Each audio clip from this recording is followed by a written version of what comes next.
Hi students, welcome you all to the second session of the lesson Long Walk to Freedom. But before we continue with the second part, let's have a quick recap of what we have learnt in the first part. So it was the 10th of May 1994 and the day was bright and clear. The inauguration ceremony of the first non-racial government was held at the lovely amphitheatre in the Union buildings in Pretoria. And it was the largest gathering of international leaders on South African soil. All the politicians and dignitaries from more than 140 countries attended the ceremony. And first of all, Mr. de Klerk was sworn in as the second deputy president. Then Thabo Mbeki was sworn in as the first deputy president. Then came Mandela's turn, Nelson Mandela's turn. He was sworn in as the first black president of South Africa. After that, there was a speech of Mandela, and Mandela spoke how for decades South Africa was the seat of white supremacy, and that now the presence of all the people confer glory and hope to newborn liberty. And the blacks who were considered as outlaws not so long ago were hosting the nations of the world on their soil. And their victory over apartheid was a common victory for justice, peace and human dignity. And political freedom had been won. Now they would work hard to liberate all their people from the bondage of poverty, deprivation and diseases. And never would South Africa once again face the oppression of one by the other. And then there was an impressive display of jets. That was a spectacular display of jets, and South African jets and helicopters rode in perfect formation over them in the sky.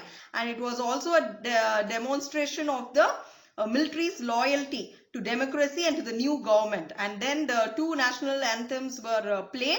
That is the national anthem of the whites as well as the national anthem of the blacks. Now, let's start off with the lesson. On the day of the inauguration, I was overwhelmed with a sense of history. So here, overwhelmed means have a strong emotional effect. Okay, and with a sense of history. In the first decade of the 20th century, a few years after the bitter Anglo-Boer War and before my own birth, the white-skinned peoples of South Africa patched up their differences and erected a system of racial domination. So erected here is to construct or to build a system of racial domination. As I told you all earlier, a race is the people of similar physical traits, be it a color or a skin color or some other feature. It's called race. And here racial domination is the oppression of one race, people of one race over the other. It's called racial domination here. So against the dark-skinned peoples of their own land, and the structure they created formed the basis of one of the harshest and most inhuman here is brutal or cruel societies the world has ever known. Now in the last decade of the 20th century and my own 8th decade as a man, that system had been overturned forever. So overturned here is reversed forever and replaced by one that recognized the rights and freedoms of all peoples regardless of the color of their skin. So here the Anglo-Boer War is a war between the Britishers and the whites of South Africa. And group of South African people where the Britishers have won. But after this war, what happened? There was the change, massive change, which was not favorable. That is, on the day of this inaugural ceremony, the author here is Nelson Mandela, was remembering the days of past when the whole system of apartheid emerged. That is, after this Anglo-Boer War, the system of apartheid emerged, and it resulted in inequality and inferior treatment of dark-skinned people, and they were deprived of their basic fundamental rights. They were not able to follow their basic rights. And as a result of what happened is the world's most brutal and inhuman society was born. And this began even before he was born, this type of practice. So this community this system created an atmosphere of extreme cruelty and injustice for a particular part of the community, not the whole community, that is of the black community. Now, when he is in his 8th decade as a man, he, along with his countless others, what did they do? Countless other men, what did he do? They changed this entire system that treats humans as human irrespective of their color, caste, gender, age, race, etc. So they changed the entire system and brought about this the system. They changed the entire oppression policy.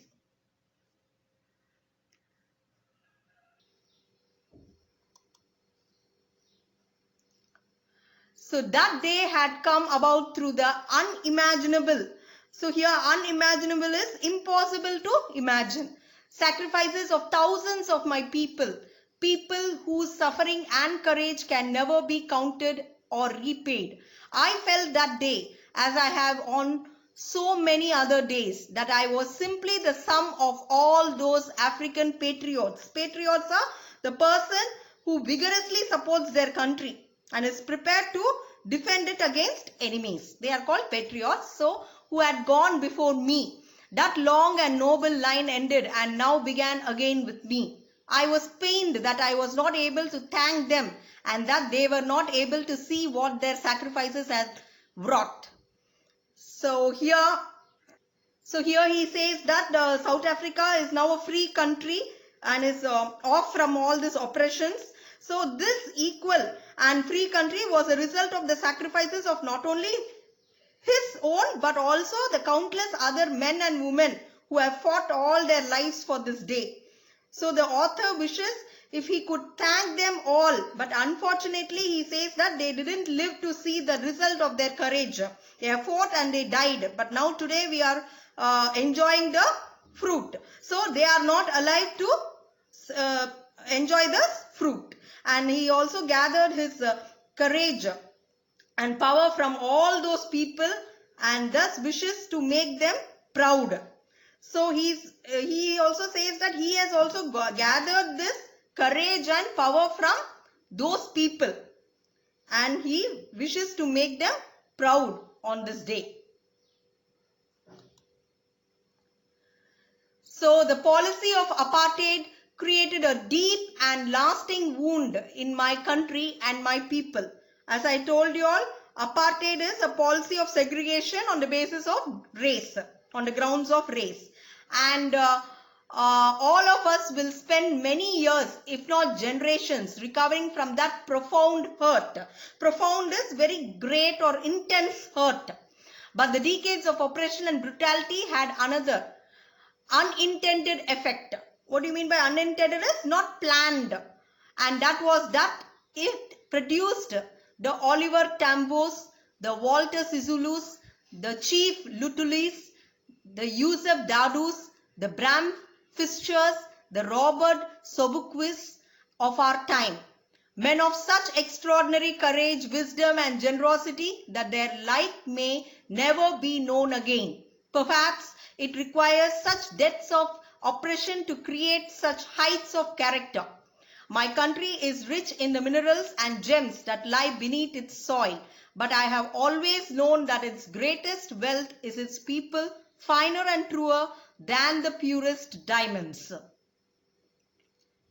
he tries to say is this oppression policy, that is the apartheid policy, scared many people and it wounded them. So they had unturned wounds in them and it will take a long time for them to move on. So the author mentions here that this hard time had its negative impacts. There were a lot of negative it had a lot of negative effects, but it also exposed a lot of strong and courageous men like Oliver Tambos, Walter Sisulus, the Chief Lutulis, the Yusuf Dadus, Bram Fishius, Robert Sobuks, and they are all men of extraordinary courage. And even though this created a lot of negative impact, only because of this negative impact we were able to see such courageous men like all these who exposed lot of strong courage and stood up and raised their voice. Thus it required the level of this unjust treatment to produce such great heroes. And he says that South Africa no doubt is rich in minerals and gems, but what he says is greatest strength lies in its people more than these diamonds and gems. That is what he tries to say. It is from these comrades in the struggle that I learned the meaning of courage. So here comrades is a colleague or a fellow member of an organization. So, and time and again I have seen men and women risk and give their lives for an idea. I have seen men stand up to attacks and torture without breaking, showing a strength and resilience and that defies the imagination. I learned that courage, resilience here is the ability to deal with any kind of hardship and again recover from its effects, and defies is refuse to obey. So I learned that courage was not the absence of fear but the triumph over it. Triumph is victory. The brave man is not he who does not feel afraid but he who conquers that fear. So here Nelson Mandela gained his strength to stand against the wrong from all the great nationalists he mentioned above, who have even risked their lives for freedom and tolerated all the ill treatment but never stopped fighting. And he learned that courage from them. He got courage from them, and he learned that courage didn't mean the absence of fear but the ability to overcome that fear. And the man who overcomes this fear is called brave. So this all he learned from only those people who exposed their courage to overcome this oppression policy. No one is born hating another person because of the color of his skin or his background or his religion. People must learn to hate, and if they can learn to hate, they can be taught to love, for love comes more naturally to the human heart than its opposite. Even in the grimmest times, grimmest is the very serious or gloomy times in prison, when my comrades and I were pushed to our limits. Pushed to our limits is pushed to the last point to bear the pain. I would see a glimmer of humanity in one of the guards. Glimmer is to shine with a wavering light. Perhaps just for a second, but it was enough to reassure me and keep me going.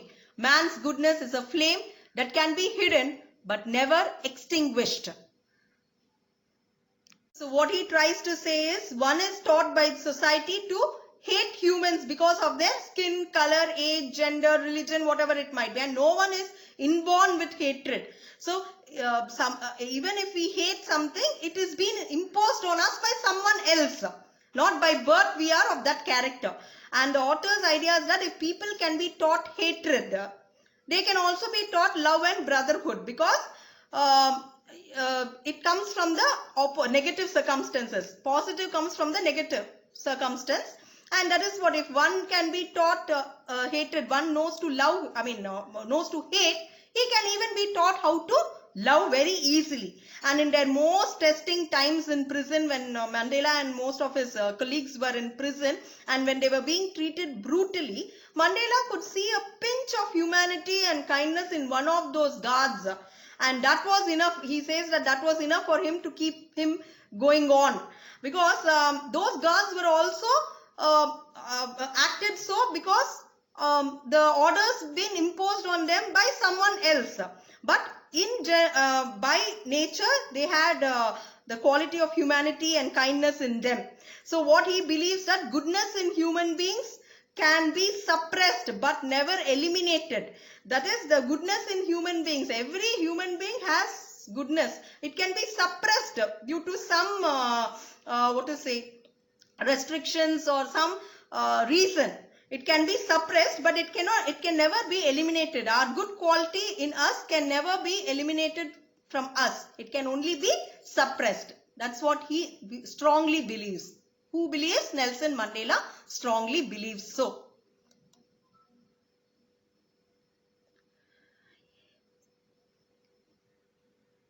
So in life, every man has twin obligations. Obligations is duty or commitment. Obligations to his family, to his parents, to his wife and children, and he has an obligation to his people, his community, his country. So obligation here is duty or commitment. And in a civil and humane society, civil is polite. And human society, each man is able to fulfill these obligations according to his own inclinations and abilities. Inclination is a natural behavior. But in a country like South Africa, it was almost impossible for a man of my birth and color to fulfill both of these obligations. In South Africa, a man of color who attempted to live in as a human being was punished and isolated. And in South Africa, a man who tried to fulfill his duty to his people was inevitably ripped from his family. Inevitably is unavoidably. And his home, and was forced to live in a life apart. A twilight existence of secrecy. Twilight is semi-darkness. Secrecy is nothing but keeping something secret. And rebellion. Rebellion is action or some process of resisting the authority or control. That's called rebellion. And I did not in the beginning choose to place my people above my family, but in attempting to serve my people, I found that I was prevented from fulfilling my obligation as a son, a brother, a father, and a husband. So here, according to the author, every human being has its responsibility, twin obligations. That is responsibility towards his commitment towards his family, that is parents, wife, children, and commitment towards the society or community, okay, people. So generally under normal circumstance, what happens is a person can maintain a balance between two. Both have a commitment towards, he can keep a balance towards the commitment, twin commitments, that is the family as well as the community. But in a country like South Africa, it was very difficult, it was not so easy. And when a person of color would come up for his society, he would be arrested and taken away from his family. That was the trend going on there. And thus keeping them away from fulfilling both the responsibilities, that is towards their family as well as towards the community.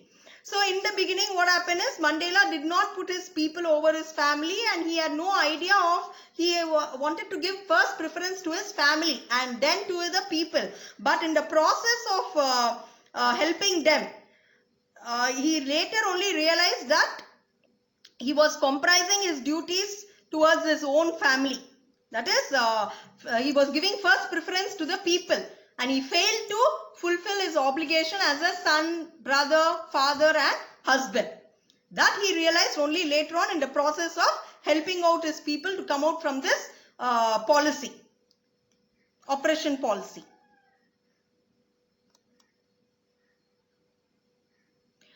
I was not born with a hunger to be free. I was born free. Free in every way that I could know. Free to run in the fields near my mother's hut. Free to swim in the clear stream that ran through my village. So here stream is a narrow river, a small narrow river. And free to roast mealies under the stars. Mealies is a maize plant. And ride the broad backs of slow-moving bulls. As long as I obeyed my father and abided by the customs of my tribe. Abided is obeyed. I was not troubled by the laws of man or God. It was only when I began to learn that my boyhood freedom was an illusion. Boyhood is the state of being, the time of being a boy. Was in illusion. Illusion is a false idea or belief. When I discovered as a young man that my freedom had already been taken from me, that I began to hunger for it. At first, as a student, I wanted freedom only for myself. The transitory freedoms of being able to stay out at night. Transitory is which is not permanent. And read what I pleased and go where I chose. Later, as a young man in Johannesburg, I yearned for the basic and honorable freedoms of achieving my potential, of earning my keep, of marrying and having a family. The freedom not to be obstructed in a lawful life. So yearned here is having an intense feeling or longing for something. It's called yearned here. So what happens?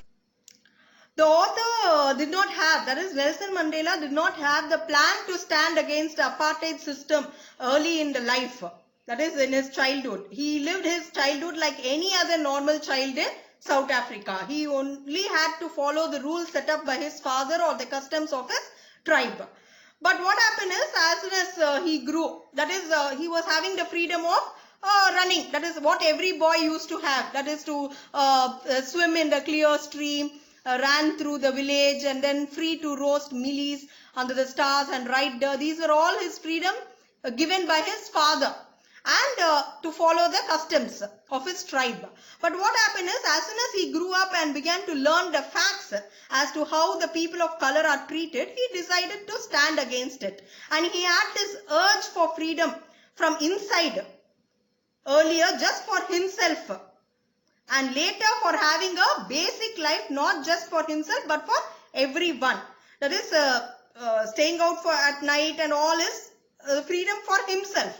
But later on he decided to have a life for everyone. And in Johannesburg they had to struggle for having a peaceful marriage, family and basic amenities which everyone has access to, where law and order exists.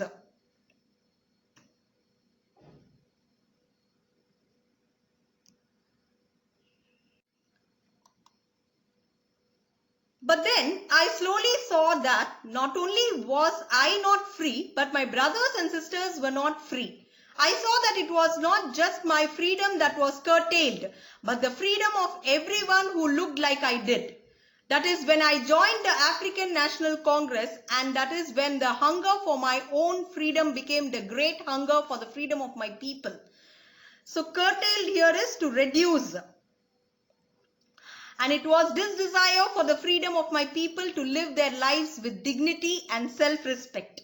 Dignity is a state of being worthy or respected.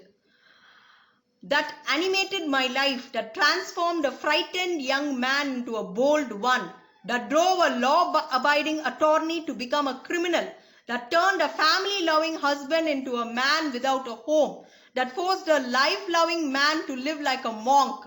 I am no more virtuous. Monk is a member or of a religious community living under woes of poverty and obedience. That is called a monk. And virtuous is showing high moral standards or self-sacrificing than the next man. But I found that I could not even enjoy the poor and limited freedoms I was allowed when I knew my people were not free. Freedom is indivisible. Indivisible is unable to be separated or divided. The chains on any one of my people were the chains on all of them. The chains on all of my people were the chains on me. So what he tries to say is he says that he joined the African National Congress when he realized that it is not only him whose basic rights were snatched away, but all those who looked like him, that is who are black. And he had this fire inside him to free his people from the injustice. And it was this fire that changed him completely as a man from being scared to brave, and a lawyer to one breaking the law, a family man to a man without a home, and a lively man into being a monk, that is give up all his pleasures. And it was the knowledge that he and his people have restricted freedom that made him into a selfless man as opposed to before. So according to him, he says that freedom cannot be divided. Snatching away from someone was equivalent to taking it away from everyone, and it meant that it is being taken away from the author himself. So there was a lot of transformation in him, because this fire to overcome this policy changed him a lot. That is, you can see a massive transformation of a man here. I knew that the oppressor must be liberated just as surely as the oppressed. A man who takes away another man's freedom is a prisoner of hatred. He is locked behind the bars of prejudice and narrow-mindedness. Prejudice is a strong dislike without any reason. And I am not truly free if I am taking away someone else's freedom, just as surely as I am not free where my freedom is taken from me. The oppressed and the oppressor alike are robbed of their humanity. So here what he tries to say is that the need to free the oppressor is the one who oppresses, is as high as that of the oppressed, because the oppressor is what happens is bounded by the shackles of hatred. He is hating for no reason, and he has the weight of all the people who he has tormented, because he carries the curses of all their families. And for taking away someone's freedom and making them a prisoner, he becomes a prisoner of biasness himself. Thus he is robbed of his humanity, and he also needs to be freed from all this. That is what he is trying to conclude finally. So before we wind up, let's sum up what we have learned, children. So on May 10, 1994, Nelson Mandela has taken the oath as the first black president of South Africa, and therefore it was becoming a newborn democratic country. And Nelson Mandela took the oath as the first black president. And many dignitaries from different countries have come to be part of the most significant day. And in his speech, Mandela thanked all those dignitaries, and Mandela assured his countrymen that his country would never ever experience the same suppression of one by the other. And democracy had been established in South Africa, as a result of which a government of no discrimination was established. And the people of South Africa sang 2 national anthems as a symbol of that day. Mandela recalled that the reason for this moment was that black-skinned people were exploited by the white people. And he said that this type of suppression of people of South Africa is the origin of many stars. And people must learn to hate first, because if they hate, then only they can be taught to love, and as love comes from the opposite circumstances. And he also says that a brave man is not that who does not feel afraid but who conquers it. And in life, a man has 2 major obligations. First is towards his family, to his parents, to his wife and to his children, and second, on the other hand, obligation towards the country, people and community. So everyone fulfills his duty as per his inclination and interest, that is, they can balance. But it is very tough for a person in the country like South Africa to fulfill both the obligations. And when Mandela became an adult, he understood that freedom was only an illusion. In fact, he was a slave of this exploitation, and he also understood that not only he was a slave, but other family members were also slaves. And according to him, freedom is also mandatory for them who are suppressing others in the past. They also have the right to have it, because snatcher of others' freedom is a prisoner of the same. So he says that the oppressor is as much as a prisoner as the oppressed. And the oppressor too is not free like the oppressed. That is what he tries to say. And the important message what is conveyed here is that Mandela gives a message of peace and unity of mankind. And he says that brave man is not the one who does not feel afraid, but he is the one who conquers that fear. And Mandela said that every man has his duty towards his country and towards his family too.